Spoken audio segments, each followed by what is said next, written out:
Dear student, आज की class में हम आप लोगों के सामने अब यूपीपी के संबंध में जो भी आपका एग्ज़ाम होने वाला है उसका प्रैक्टिस सेट लेकर के आए हुए हैं। इसके पहले जितना भी हमने आप लोगों को यूपीपी से संबंधित चीज़ों को कराया था क्वेश्चन आंसर के रूप में, वो लगभग आपके यूपीपी के प्रीवियस ईयर्स में पूछे गए क्वेश्चन थे। अब उसी के बेस पर जो भी आपके क्वेश्चन बनने की संभावना बनती है उसी चीज़ को मैं प्रैक्टिस सेट के रूप में लेकर के आया हुआ हूँ। अब इसमें पहला क्वेश्चन आपका है कि विश्व का पहला ऊंट अस्पताल किस शहर में खोला गया या स्थित है। तो आंसर हो जाएगा आपका दुबई। और इसी दुबई में विश्व का पहला ऊँटों का अस्पताल खोला गया जिसका प्रमुख उद्देश्य है ऊँटों का इलाज करना। अगला क्वेश्चन कि जापान की मुद्रा है, तो जापान की मुद्रा आपका एन हो जाएगा। और इसी जापान की राजधानी भी आप लोग नोट कर लीजिएगा, क्योंकि देश राजधानी मुद्रा से एक क्वेश्चन दो क्वेश्चन आपके परीक्षाओं में देखने को मिला है। तो जापान की राजधानी आपका टोक्यो। अगला क्वेश्चन कि खाद्य प्रौद्योगिकी और अनुसंधान संस्थान कहाँ स्थित है। तो खाद्य तथा प्रौद्योगिकी अनुसंधान संस्थान जो है आपका वो मैसूर में स्थित है, जिसकी स्थापना भी आप लोग नोट कर लीजिए। और इस खाद्य तथा प्रौद्योगिकी अनुसंधान संस्थान की जो स्थापना की गई थी वो 21 अक्टूबर 1950 को मैसूर में की गई थी। अगला क्वेश्चन कि ईसीजी का प्रयोग किस रोग के निर्णय के लिए किया जाता है। तो आंसर हो जाएगा ईसीजी जो है वो हृदय से संबंधित चीज़ों का आकलन करता है और इसी ईसीजी को इलेक्ट्रोकार्डियोग्राफ के नाम से जाना जाता है। अगला क्वेश्चन कि हरदुआगंज ताप विद्युत परियोजना कब प्रारंभ हुई थी। तो इसका आंसर हो जाएगा 1942। और इसी अलीगढ़ आपका है उत्तर प्रदेश का एक जिला है, और इसी अलीगढ़ के हरदुआगंज ताप विद्युत परियोजना की जो शुरुआत की गई वो 1942 में की गई थी। अगला क्वेश्चन कि हाल ही में किसे देश का मुख्य सूचना आयुक्त नियुक्त किया गया। तो आंसर हो जाएगा हीरालाल सामारिया। और इसी पे आपका एक क्वेश्चन और भी पूछा है कि देश का प्रथम मुख्य सूचना आयुक्त कौन हुआ। तो देश का प्रथम मुख्य सूचना आयुक्त का नाम भी आप लोग नोट कर लीजिए, ये कई परीक्षाओं में देखने को मिला है। और इसका आंसर हो जाएगा वजाहत हबीबुल्ला। और ये देश के प्रथम सूचना आयुक्त के रूप में नियुक्त किए गए, जबकि वर्तमान में आपके कौन हैं, हीरालाल। अगला क्वेश्चन कि थॉमस रो मुगल सम्राट जहांगीर के किस किले में मिला था। तो इसका आंसर आपका हो जाएगा अजमेर। और यही थॉमस रो जो है मुगल सम्राट जहांगीर के दरबार में आया था और ये परफेक्ट नामक पत्र लेकर के आया था। और उस समय आपके ब्रिटिश सम्राट हुआ करते थे जेम्स प्रथम, और इसी जेम्स प्रथम के द्वारा परफेक्ट नामक पत्र लेकर के जहांगीर से मिला। कहाँ पर, तो अजमेर में मिला, और जहांगीर ने इसे व्यापार करने की अनुमति प्रदान किया। इसके साथ साथ जहांगीर के दरबार में जो पहला अंग्रेज मिशन आया था जेम्स प्रथम के द्वारा ही भेजा गया था, जिसका नाम था कैप्टन हॉकिंस। लेकिन जहांगीर ने कैप्टन हॉकिंस को व्यापार करने की अनुमति नहीं दिया, और उसी जहांगीर ने उस हॉकिंस को इंग्लिश खां तथा फिरंगी खां की उपाधि प्रदान किया था। अगला क्वेश्चन कि निम्न में से किस प्रकार का वन का सबसे बड़ा क्षेत्र है। तो निम्न में कौन सा सबसे बड़ा भारत में वन प्रकार का क्षेत्र है। तो आंसर हो जाएगा आपका उष्णकटिबंधीय गीला सदाबहार वन।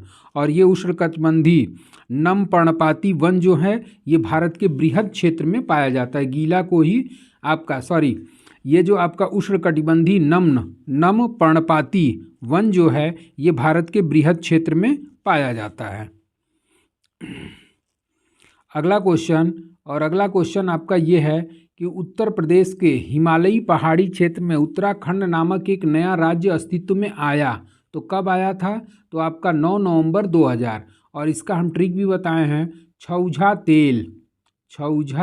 तेल। और इसके साथ साथ आपको क्या ऐड करना है, तो 1, 9, 15 नवंबर 2000। 15 नवंबर 2000। तो 6 से आपका छत्तीसगढ़ 1 नवंबर को अस्तित्व में आया था। ऊ से उत्तराखंड 9 नवंबर 2000 को।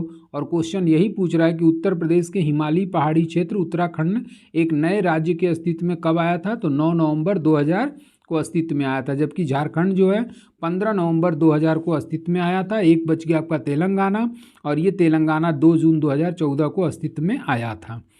अगला क्वेश्चन, 1 दिसंबर किस रूप में मनाया जाता है? 1 दिसंबर जो है वो विश्व एड्स दिवस के रूप में मनाया जाता है। अगला क्वेश्चन कि अनुच्छेद 368 वर्णित करता है। तो अनुच्छेद 368 जो है वो संविधान संशोधन की एक संसदीय शक्ति का वर्णन करता है।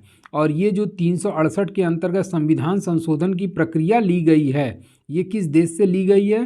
तो ये दक्षिण अफ्रीका नामक देश से ली गई है। अगला क्वेश्चन कि हिंदू मुस्लिम एकता का प्रतीक सुलह कुल उत्सव उत्तर प्रदेश के किस जनपद में आयोजित किया जाता है? तो ये आपका उत्तर प्रदेश के आगरा जनपद में ये हिंदू मुस्लिम एकता का प्रतीक सुलह कुल उत्सव आगरा में प्रत्येक वर्ष आयोजित किया जाता है। अगला क्वेश्चन कि देहरादून में निम्न में से किसकी राजधानी है? तो देहरादून आपका उत्तराखंड की राजधानी है।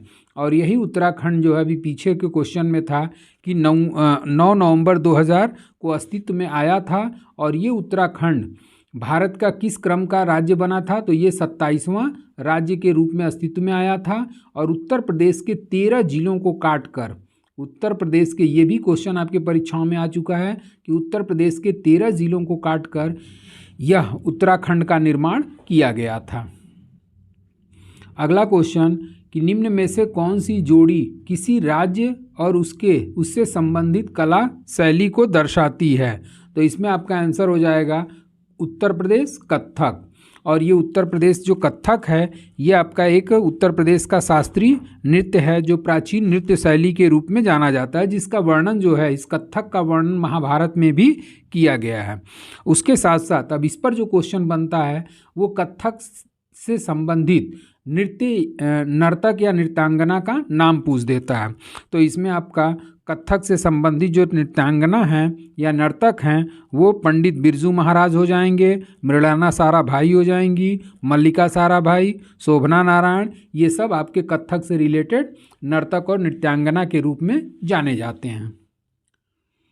अगला क्वेश्चन कि निम्नलिखित में कौन सा रक्त प्रोटीन प्लाज्मा में पानी की मात्रा को नियंत्रित करता है? तो इसका आंसर आपका हो जाएगा ए, एल्बुमिन। और ये एल्बुमिन जो है रक्त प्रोटीन को नियंत्रित करता है और यह एक घुलनशील प्रोटीन के रूप में जाना जाता है जो ऊतकों को स्वस्थ रखने में सहायक होता है। अगला क्वेश्चन कि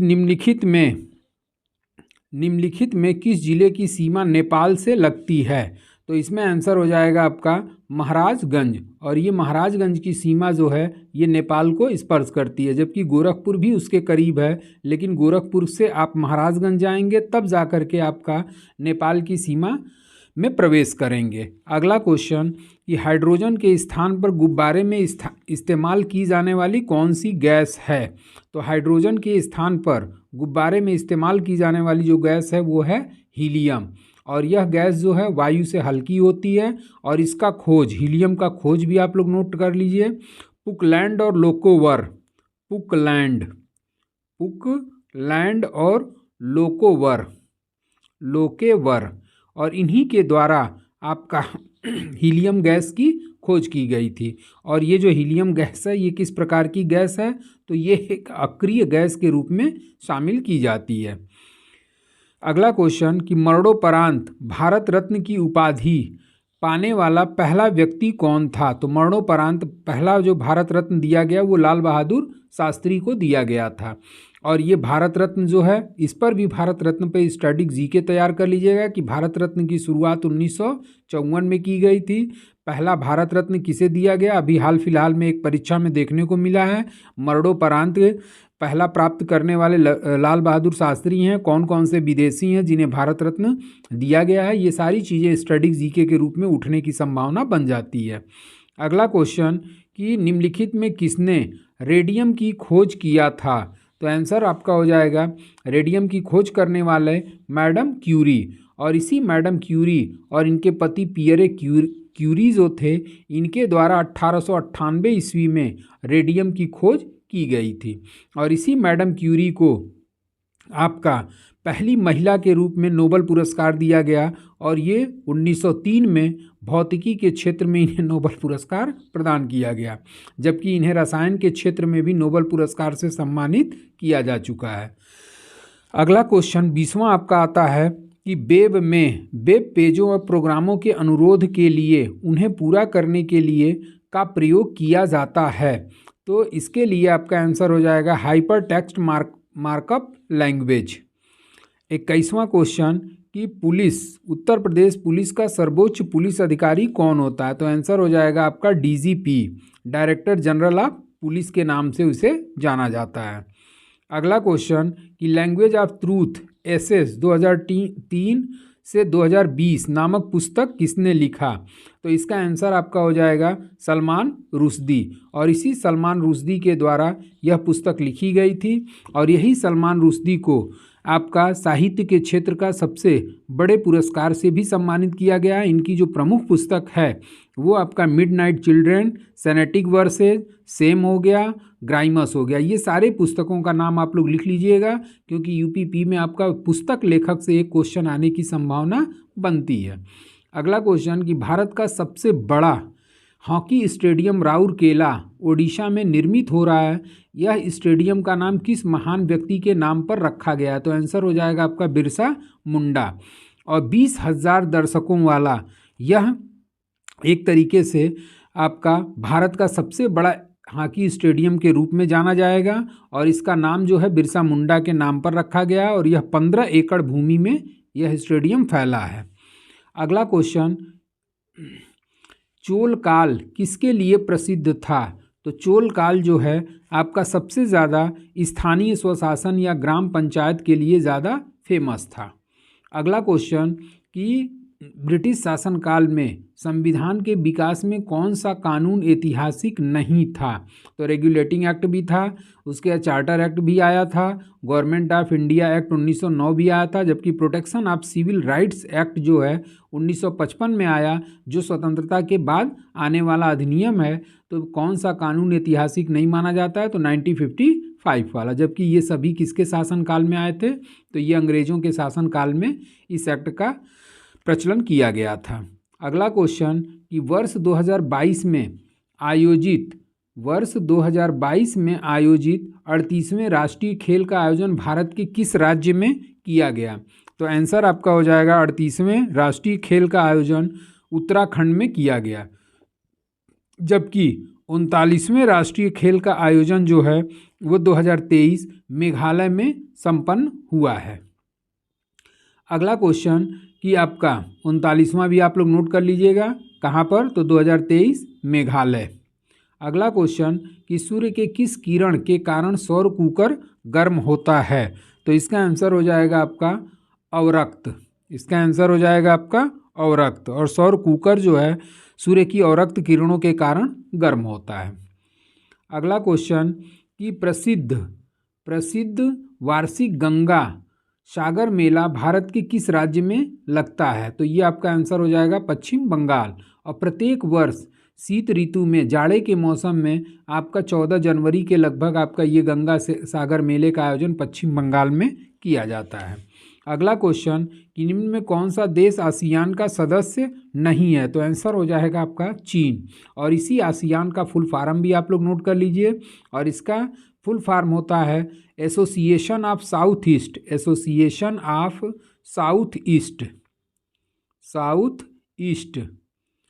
एशियन नेशन।